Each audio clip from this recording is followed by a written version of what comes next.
All good morning. কেমন আছো বন্ধুরা? আশা করি সকলেই খুবই ভালো আছো। তো নীলুর ঘরকন্যায় তোমাদের সকলকে স্বাগত। আজকে আমি সকাল সকাল আজকে একটা জায়গায় যাওয়ার জন্য প্ল্যান করেছি। তো যাবো ওই বিকেলের দিকে, মানে 4টে সাড়ে 4টের সময় যাবো, মানে বাড়ি থেকে বেরাবো। তো কোথায় যাব সেটা তোমাদেরকে সঙ্গে নিয়ে অবশ্যই যাব। আর সেখানে গিয়ে একটা সুন্দর দৃশ্য তোমাদেরকে আমি দেখাবো। আমারও অনেক দিন ধরে ইচ্ছাটা হচ্ছে অনেক দিন ধরে, কিন্তু যাওয়ার সময়টা পাচ্ছি না। তো আজকে আমি ঠিক করেছি যে বিকেলের দিকে যাব। তো কোথায় যাব আর কি সেই সুন্দর দৃশ্য যেটা তোমাদের সঙ্গে বলছি শেয়ার করবো। তো সুন্দর দৃশ্যটা কি সেটা যদি জানতে চাও তো অবশ্যই আমার ব্লগটা কিন্তু শেষ পর্যন্ত চেক করো। তো আজকে আমি লাঞ্চে বানাচ্ছি বিরিয়ানি, চিকেন বিরিয়ানি। তো চলো এখন কিচেনে যাই আর ঝটপট চিকেন বিরিয়ানিটা বানাই, কারণ খেয়ে দিয়ে তো বেরাতে হবে, বেশি দেরি করলে হবে না। তো চলো কিচেনে যাই। আর চিকেনটা ধোয়া হয়ে গেছে, ম্যারিনেট করবো। চলো তোমাদেরকে দেখাচ্ছি আমি কীভাবে চিকেনটা বিরিয়ানি করার জন্য ম্যারিনেট করি। তো বিরিয়ানিটা বানানোর জন্য প্রথমে দেখো আমি চালটাকে সেদ্ধ বসিয়ে দিয়েছি, আর এর মধ্যে দিচ্ছি যা যা গোটা গরম মশলা হয় সব কিছু দিয়ে চালটাকে একটু নুন দিয়ে সেদ্ধ করতে বসিয়ে দিলাম। এবার চলো চিকেনটাকে ম্যারিনেট করি। তো এখানে দেখো আমি 1 কেজির মতো চিকেন নিয়ে নিয়েছি, আর এটা হচ্ছে শানের বিরিয়ানি মশলা। মশলাটা দিয়ে বিরিয়ানি করলে বিরিয়ানিটা খেতে কিন্তু খুব সুস্বাদু হয়। তো দেখো আমি এখানে 4 চামচ টক দই দিয়ে দিলাম, আর তার মধ্যে দিয়ে দিচ্ছি জিরে, ধনে, কাশ্মীরি লঙ্কার গুঁড়ো, নুন আর একটু গরম মশলা, আর বেশ খানিকটা সর্ষের তেল দিয়ে দিচ্ছি আগে, আর এই শানের বিরিয়ানি মশলাটা সব কিছু দিয়ে ভালোভাবে চিকেনটা মেখে আমি 1 ঘন্টার মতো রেখে দিলাম। আর এইদিকে দেখো চালটাও আমার সেদ্ধ করা হয়ে গেছে। চালটা কিন্তু বেশি সেদ্ধ করা চলবে না, মানে মোটামুটি 80% মতো কুক করতে হবে। তো চালটাকে ভালোভাবে ফ্যান ছড়িয়ে নিলাম, নিয়ে এটাকে একটু হাওয়ায় দিয়ে দিলাম। তো এইদিকে দেখো আমি 1 কাপ মতো দুধ নিয়ে নিয়েছি। এই দুধটা বিরিয়ানি করতে লাগবে। আর এর মধ্যে দিয়ে দিচ্ছি একটু কেশর, যাতে একটা লালচে কালার আসে। আর তারপরে দেখো বিরিয়ানি করতে যেটা লাগবে আলু ছাড়া তো বিরিয়ানিটা মানে সম্পূর্ণ হবে না। তো বেশ বড় বড় সাইজের অনেকগুলো আলু আমি এখানে ভালোভাবে ডিপ ফ্রাই করে নিচ্ছি। তো আলুগুলো এখানে আমার ভাজা মোটামুটি হয়ে গেছে, এগুলোকে তুলে নিচ্ছি। তারপরে ভাজবো, যেটা একটু টাইম লাগবে, পেঁয়াজ। কারণ আজকে চিকেনটা যেহেতু অনেকটা রয়েছে, মানে অনেকটা পরিমাণে বিরিয়ানিটা হচ্ছে, তো পেঁয়াজটা বেশ অনেকটাই দিতে হয়েছে। তো এটা ভাজতে অনেকটা টাইম লাগবে, ততক্ষণে চলো বিরিয়ানির জন্য মশলাটা রেডি করে নিই। তো বিরিয়ানির জন্য এখানে দেখো আমি মোটামুটি 10-12টা কাঁচা লঙ্কা দিয়েছি আজকে এখানে, আর দিয়েছি পরিমাণ মতো রসুন আর আদা। তো চলো এটাকে পেস্ট করে নিই। আর এদিকে দেখো চিকেনটা যেটা ম্যারিনেট করে রেখেছিলাম ওটা আমি কষাতে বসিয়ে দিয়েছি, কারণ অনেকটা চিকেন আছে, একটু টাইমও লাগবে। তারপর আবার তোমাদেরকে বললাম যে যাবো এক জায়গায়, তো একটু ঝটপটি করছি, কারণ বিরিয়ানিটা একটু টাইমও লাগবে। বিরিয়ানি একটা পদ হলে কি হবে বলো তো, মানে রান্নার জোগাড়টাও অনেকটা আর রান্নাটা করতেও টাইম লাগে। তো এইদিকে দেখো মশলাটা আমার পেস্ট করা হয়ে গেছে। এবার এটাকে চিকেনে দিয়ে আরও বেশ খানিকক্ষণ, মানে যতক্ষণ না তেলটা রিলিজ করছে ভালোভাবে ততক্ষণ এটাকে কষাতে হবে। চিকেন বা মাটন যাই করো না কেন, কষানোটা হচ্ছে মেন। যত কষানো হবে তত রান্নার স্বাদ বাড়ে। তো এইদিকে দেখো তেলটা রিলিজ করে গেছে। তো তেলটা রিলিজ করে গেছে মানে 80% কুক হয়ে গেছে। তো আরও কিছুক্ষণ এটাকে রাখবো, তারপর বিরিয়ানিটা দমে বসিয়ে দেবো।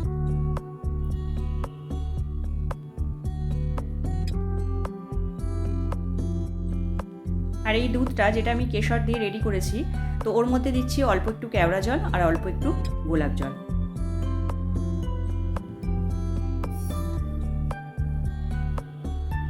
আর এটা দেখো এটা অ্যাড করছি কি বলতো, মিঠা আতর। এটা দিলে বেশ একটা সুন্দর গন্ধ হয় বিরিয়ানিটার। তো এইখানে দেখো ঝটপট আমি বিরিয়ানিটাকে পুরো সাজিয়ে দিয়েছি। পরে তোমাদের সঙ্গে কোনো একদিন ডিটেলসে শেয়ার করব, কারণ আজকে একটু তাড়া আছে।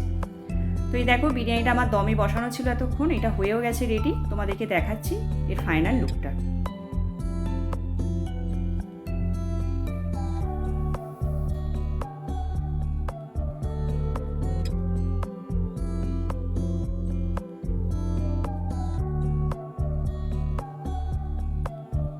বিরিয়ানিতে এরকম বড় বড় আলু দিলে তবে খেতে বেশ ভালো লাগে, তাই না?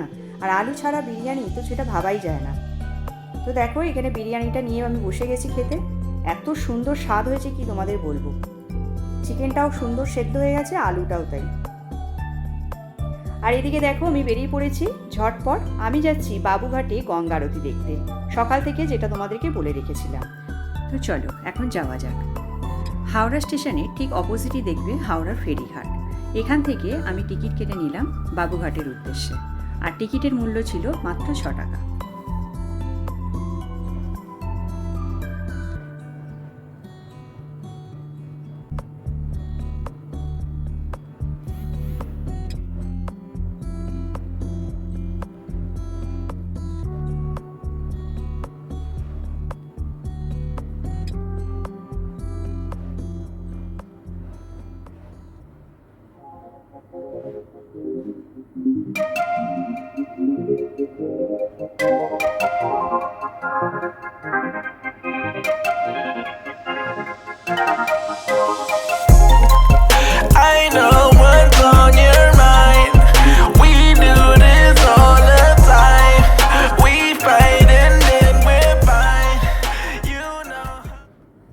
তো দেখো আমি পৌঁছে গেছি। চলো এখন ফেরিঘাট থেকে বাইরের দিকে যাওয়া যাক।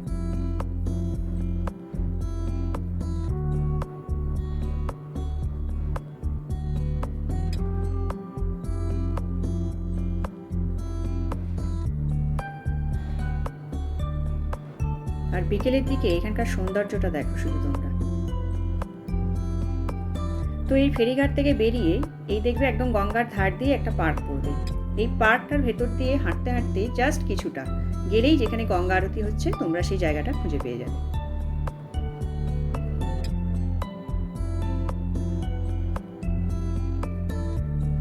তো এই দেখো আমি চলে এলাম ফাইনালি যেখানে আসার আমার কথা ছিল।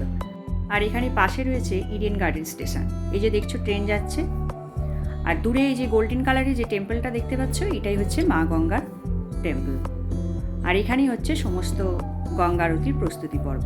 প্রচুর এখানে সিটের ব্যবস্থা আছে, তবে তোমাদের অনেক তাড়াতাড়ি যেতে হবে যদি তোমরা সামনে বসে মা গঙ্গার আরতিটা দেখতে চাও। গরমকালে গঙ্গা আরতি শুরু হয় 6:30 থেকে 7টার মধ্যে, আর শীতের দিকে যেহেতু একটু তাড়াতাড়ি অন্ধকার হয়ে যায় তাই 5:30 থেকে 6টার মধ্যে গঙ্গা আরতি শুরু হয়। তো এখানে দেখো গঙ্গা আরতি শুরু করার সমস্ত প্রস্তুতি হয়ে গেছে। তো চলো এবার গঙ্গা আরতিটা আমিও দেখি আর তোমরাও দেখো। হয়তো তোমরা অনেকেই এই গঙ্গা আরতি দেখে নিয়েছো, তবে আমার সত্যি এটা প্রথমবার। আর যারা দেখোনি তারা আমার এই ভিডিওর মাধ্যমে তোমরা দেখো।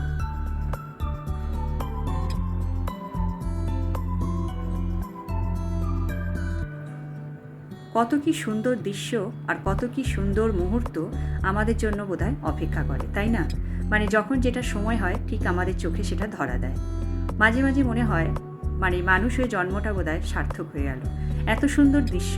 আমি কোনোদিন বেনারস যাইনি, তবে বেনারসে শুনেছি এর থেকেও নাকি আরও সুন্দরভাবে গঙ্গা দেবীর আরতি করা হয়। তো মাঝে মাঝে মনে হয় সত্যি মানে মানুষ হয়ে জন্ম নেওয়াটা বোধহয় সার্থক হয়ে গেল। मन रावण जो लहरों में तूने बहाए, जो चला गया वो लौट के फिर ना आए, तेरा करम ही है जो संग तेरे ही जाए। मन पावन हो गंगा में डूब नहाए, मन रावण जो लहरों में तूने बहाए, जो चला गया वो लौट के फिर ना आए, तेरा करम ही है जो संग तेरे ही जाए।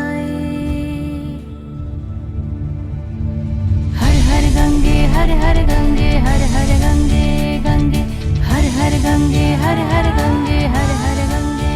তো বন্ধুরা আজকের ব্লগ এইটুকুই। ব্লগটা যদি ভালো লাগে আর এই এত সুন্দর দৃশ্য তোমাদের চোখে যদি সত্যিই সুন্দর লাগে তো অবশ্যই একটা লাইক করে দিও। কেমন লাগলো আজকের এই সন্ধ্যাটা তোমরা কিন্তু আমাকে কমেন্ট করে জানাতে একদম ভুলো না। আর চ্যানেলটা সাবস্ক্রাইব ও তো আমার বন্ধুরা করেই দেবে, সে তো আমি জানি। তো আজকের মতো এটুকুই, দেখা হবে আবার কোনো একটা ইন্টারেস্টিং ভিডিওতে। तू क्यों समझना